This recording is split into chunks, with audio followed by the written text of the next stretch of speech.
We've been discussing on the Diamond Sutra for a few months now, and we have come to section 22, which is on page 23, section 22, or chapter 22. And another 10 sections away, then we'll finish Diamond Sutra. And then we'll continue with another sutra, the Ksitigarbha Sutra. The Ksitigarbha Sutra is more direct in its description about, especially about the Inferno. Very clear description, very about the Inferno. But before we go on to the Ksitigarbha Sutra, trying to finish with the Diamond Sutra. Let's start with section 22 and read out the paragraph. Subhuti said to the Buddha, "Well-honored one." Well-honored one is the same as Bhagava, Bhagavate, Bhagava. Does your own attainment of supreme enlightenment mean that you have not gained anything whatsoever? The Buddha replied, "Just so, Subhuti, just so.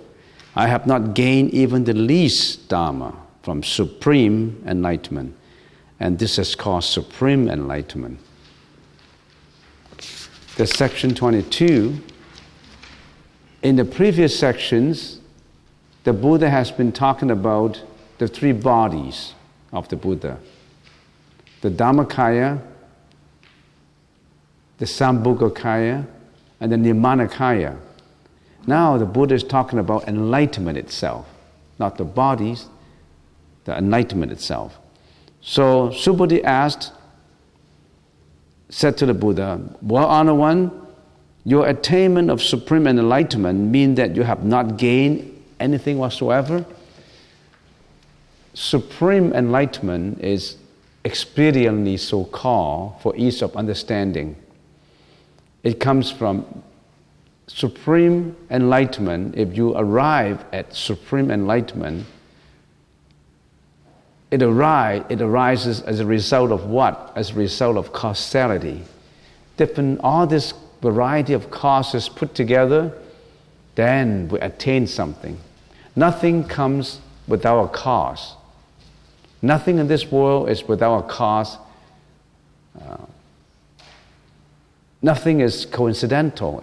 Many causes put together to have something come true. It's just that the fact that you're coming here, listening to the Diamond Sutra, is not without a cause. Your success in anything is not without a cause. Your failure is not without a cause. You are sick is not without a cause. You are healthy is not without a cause. So you got to be careful with the causes.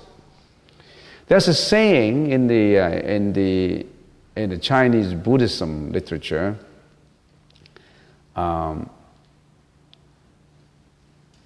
Sentient beings are afraid of the effects, and they're not careful about the causes.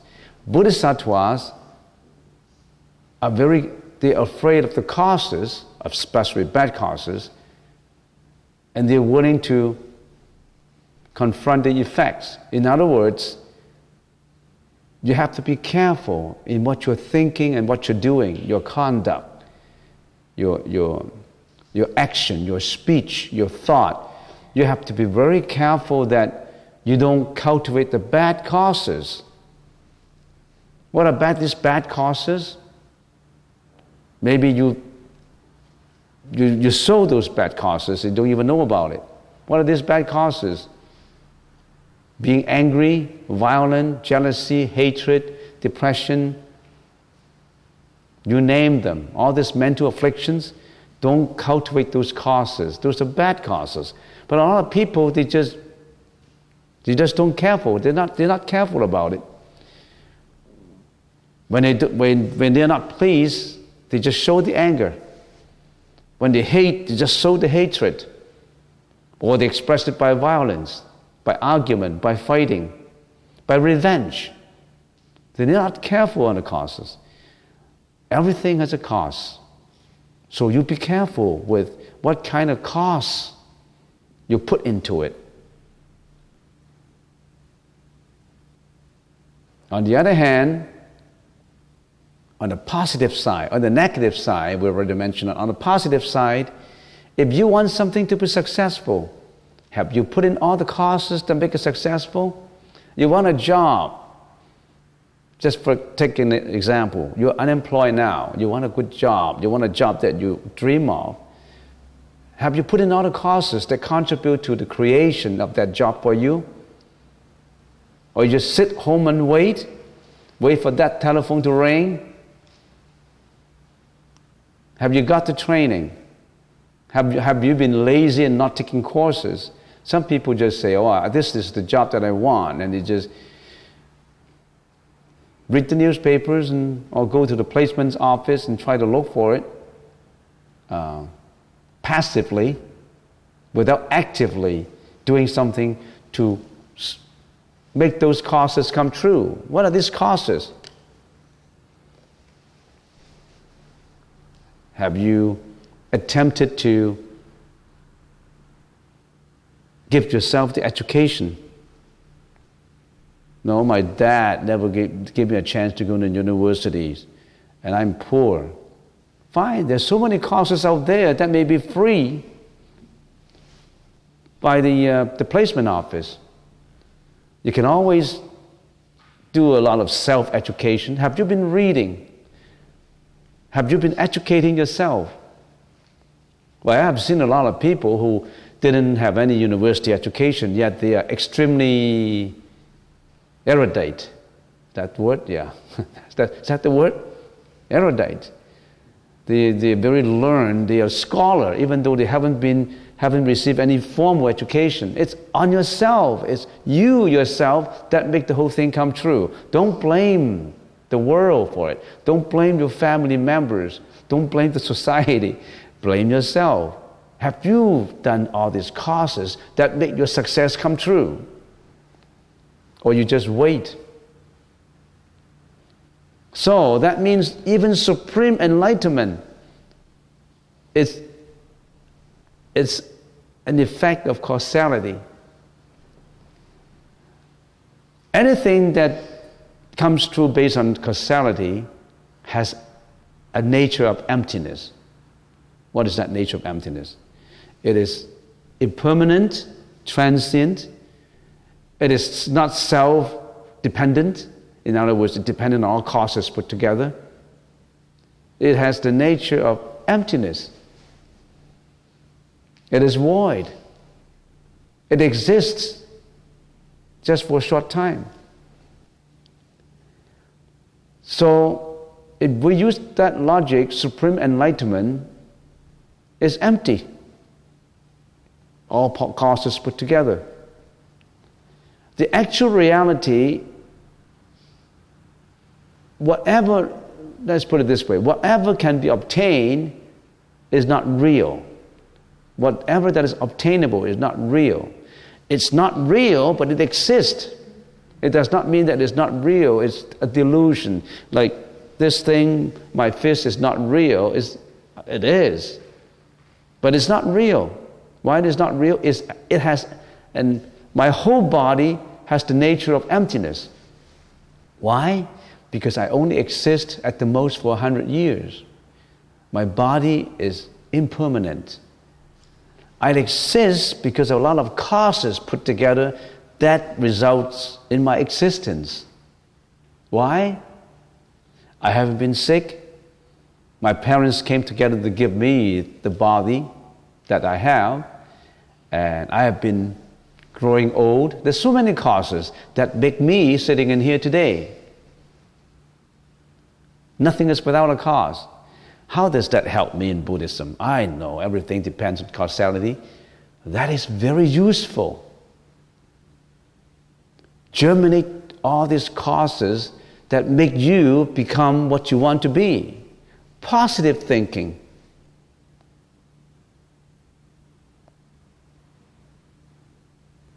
What is this? Martin Luther King. I had a dream. I dream of this, I dream of that. I want that come true. What is that dream? All the causes put together. I want to put all these causes together to let our people to be free from discrimination. And I work towards it. I have a dream and I want this dream come true. All successful people believe in that. That's the magic of causality. That's the magic of the Buddhist teaching. Nothing about God that you blindly believe in. It's about how you create your own world. Do you want to create that world? Or you still depend on God? Waiting at home for God to show up? That God phone call would say, John, come for an interview. That God phone call will not come until you push for it.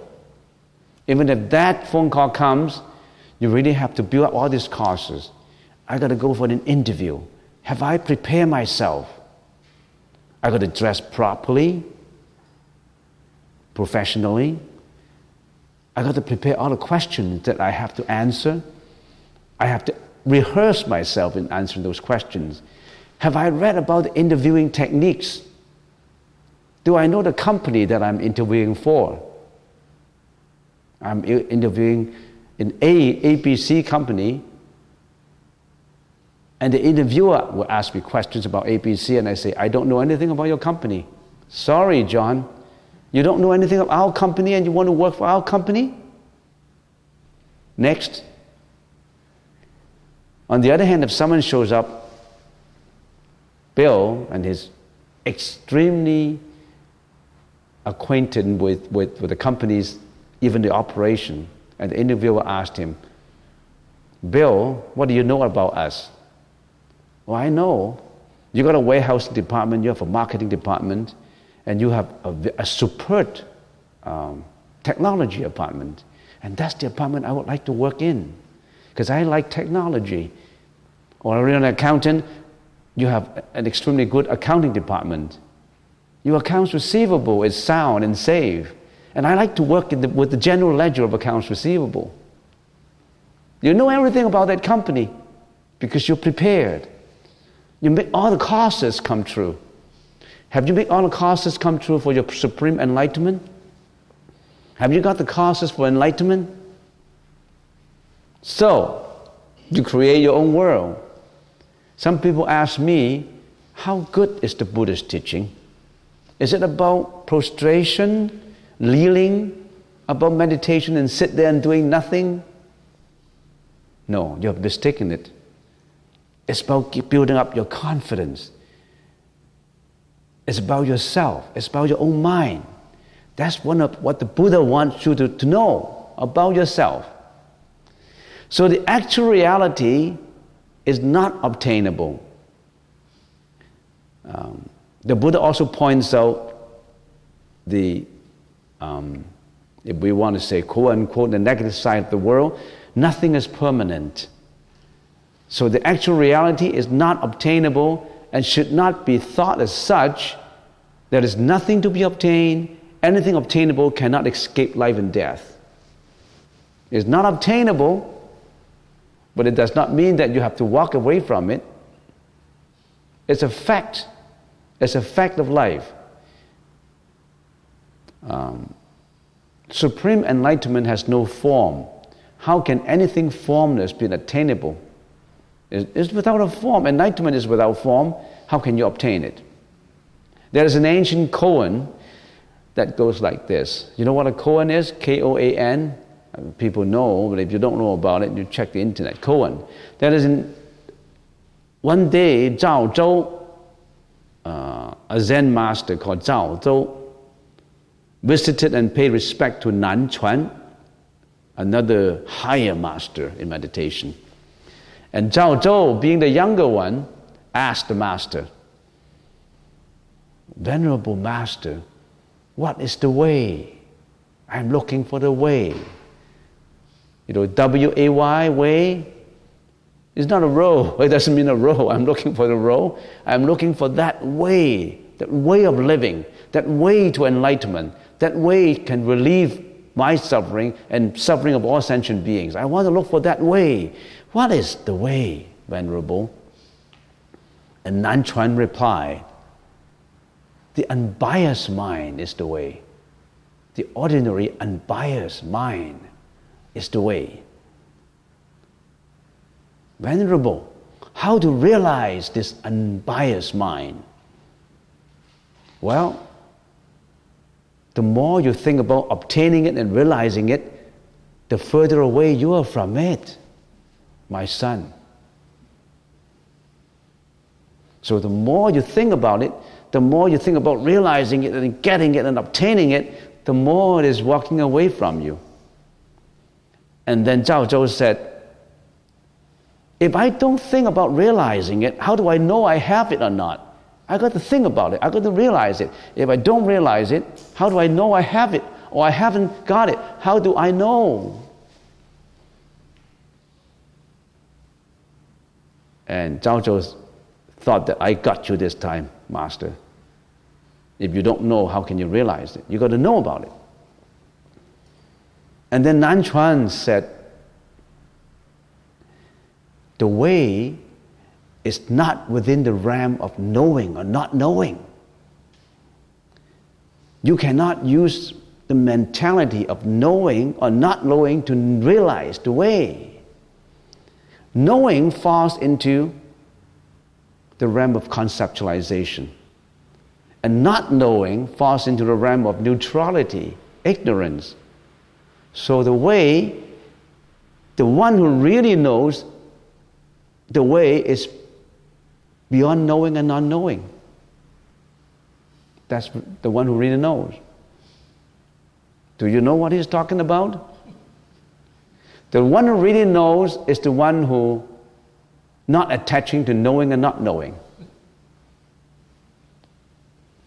Well, you think about it. Remember the Heart Sutra says, therefore in emptiness there's no form, nor perception, nor conception, nor volition, nor consciousness, no form, sound, smell, taste, touch, or object of mind, no ear, eyes, nose, tongue, body, or mind. A lot of denial, a lot of no, no, no. You mean the sutra is stupid saying you got an eye and there's no eye?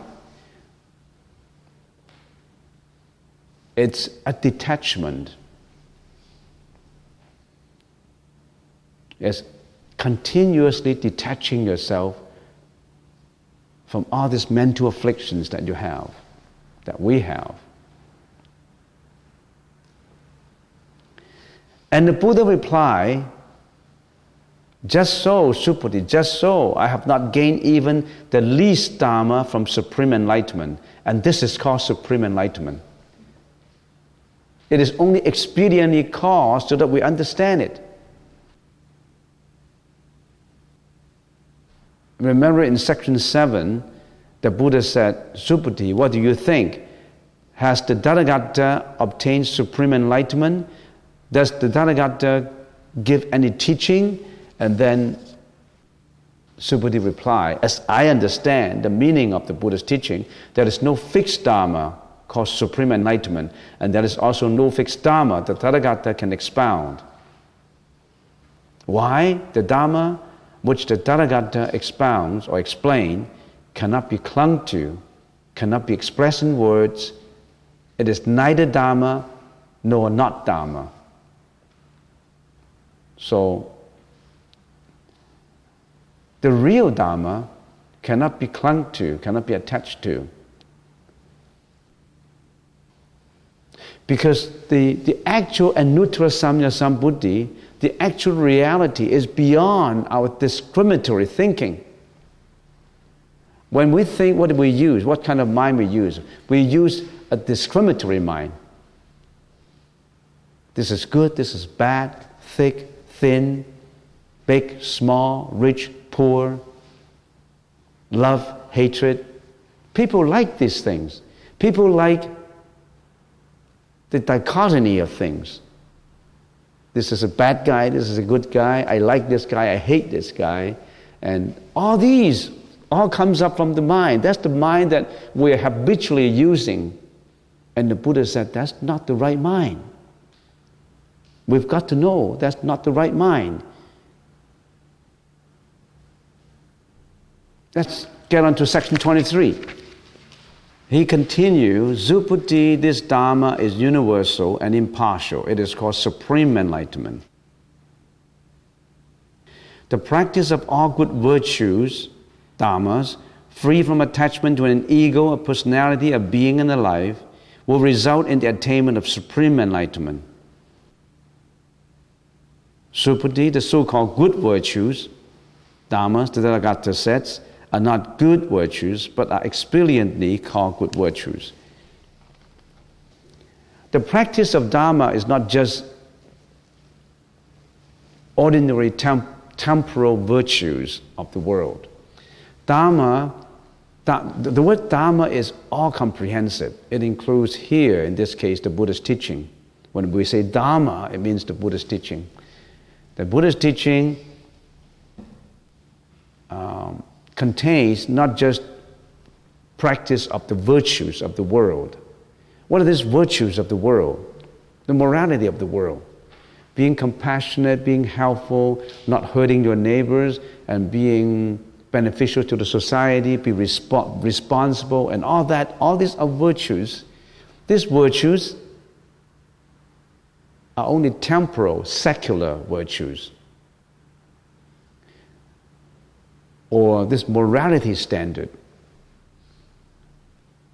Abstaining from killing, abstaining from sexual misconduct, abstaining from lying, abstaining from intoxicants, like alcohols and drugs and all that, and abstaining from stealing. All these virtues that the Dharma embraces and compasses, in the strict sense, are not virtues. Why? Because if you perform those good deeds, you cultivate good causes, and what happens if you cultivate good causes? In your next life, you will go through a good effect of the reincarnated body, which means that this life, for example, I'm poor, but this life I'm extremely generous. I'm always giving. And in my next life, I'll be a rich man, maybe. In this life, I'm not killing any animals for food. I'm always releasing animals, releasing lives.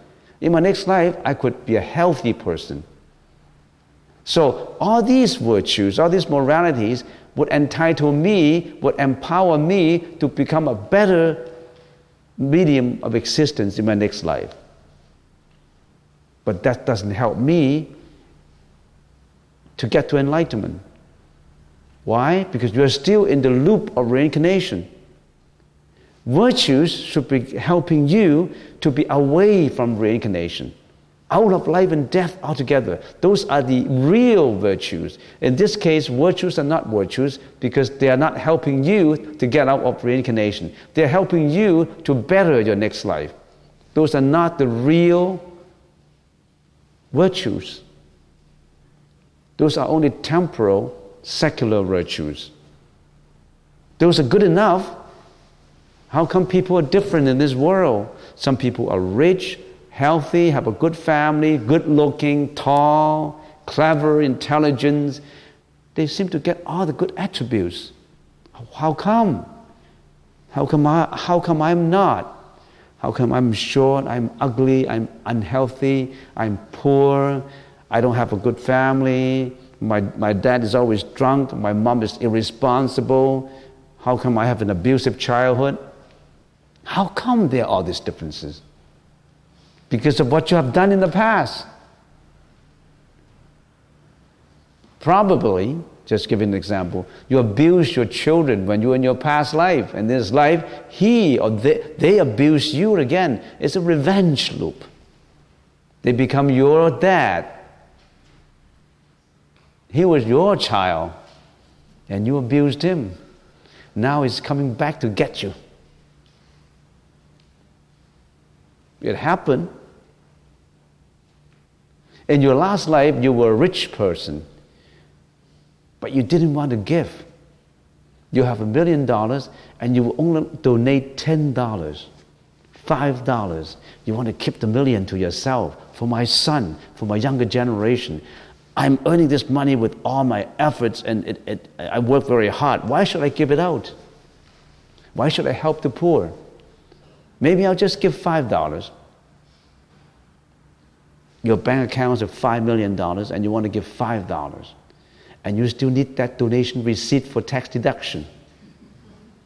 You call up the office and how come I don't have that tax deduction? I need that $5. And the accountant said, only 20%, sir. 20% of $5 is $1.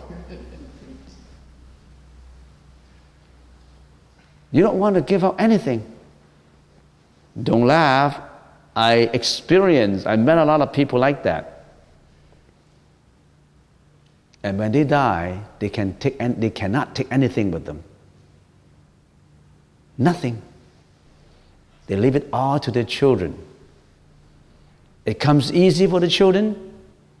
You know what the children do? Ferrari, Mercedes, Rolls Royce. You are saving for the Ferrari. And they spend half of it, which is $2.5 million. They still have $2.5 million. And then he goes to the casino and they squander away another $500,000. You're not helping the younger generation by passing money to them. You should pass them the education, the advice, your compassion, helping them to build up their morality standard, helping them to understand the Buddha's teaching is like this. Nothing about superstition, about worshiping. It's about how you should be a nice person, a good person. How do you behave?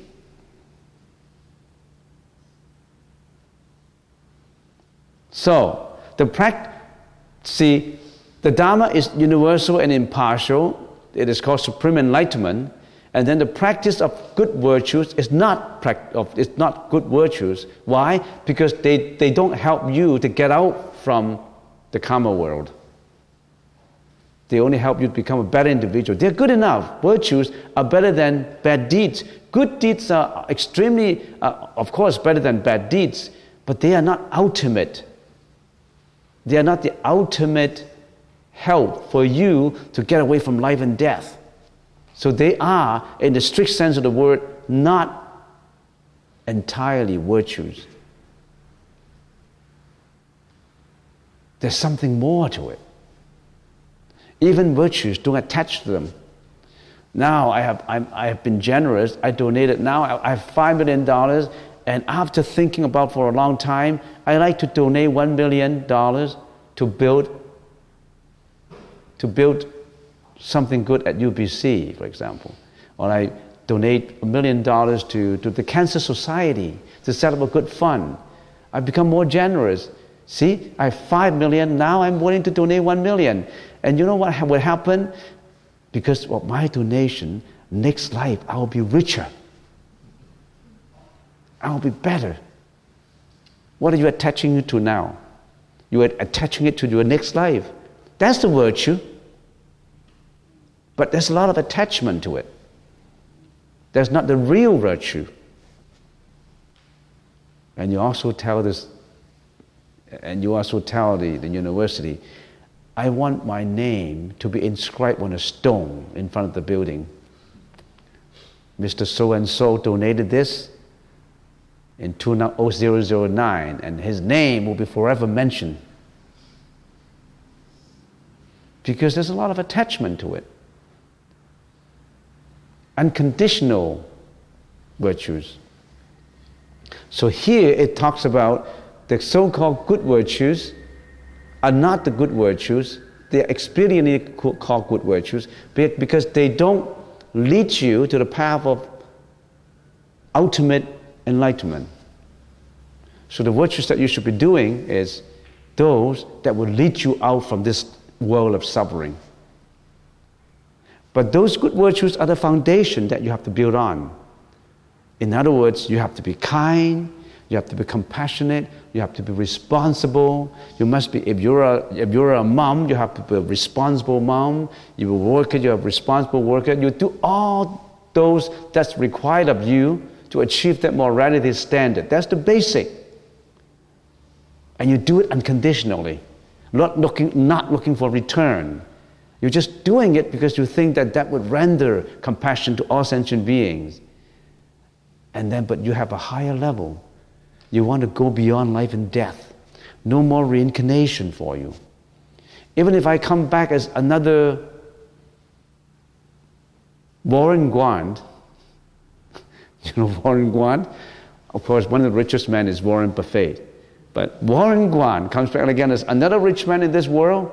I don't want to be like that. I want to get out from this world. I want to get out from reincarnation. I want to get out from suffering. I want to help others to get out from suffering. I don't want to be a rich guy. You know what happened? If I continue to give and be generous and give, in my next life I would even be richer. And I don't know how to handle that kind of money. And usually if I have a lot of money, I may do a lot of bad deeds. Why? Because if I have a lot of money, if I become famous, if I have status, a lot of ladies will be coming to me. I'll be in trouble. My phone will always be ringing. And not just ordinary ladies. Ladies who are enticing, who will be charming me, they will be all coming. I will be too busy. I don't want that. I will stay away from that. If I do that, I will get into the loop of misconduct. I will be creating bad karma. You see, it's not good to be too rich. There's a poem in the Chinese saying.